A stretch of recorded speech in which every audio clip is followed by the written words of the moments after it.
नमस्कार,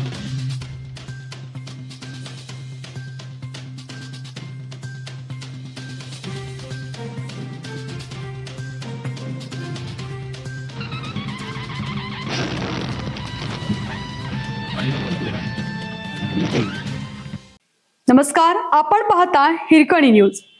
हिरकणी न्यूज प्रत्येक क्षण ताज्या घडामोडी आणि महत्त्वाच्या प्रत्येक बातमीसाठी नेहमी तत्पर.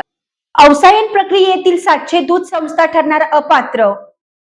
अवसायन प्रक्रियेतील 1320 पैकी सुमारे 700 दूध संस्थांवर अपात्रतेची टांगती तलवार राहणार आहे.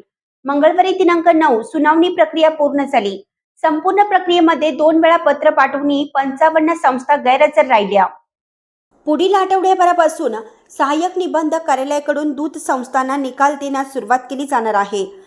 गोकुळने संलग्न दूध संस्थांवर आक्षेप घेत 1320 दूध संस्थांबाबत तक्रारदार प्रकाश बेलवाडे यांनी आक्षेप घेत न्यायालयात धाव घेतली.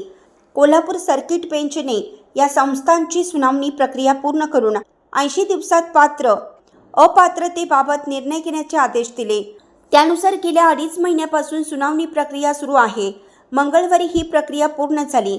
निकालपत्र तयार करण्याची प्रक्रिया सहाय्यक निबंधक कार्यालयात सुरू आहे.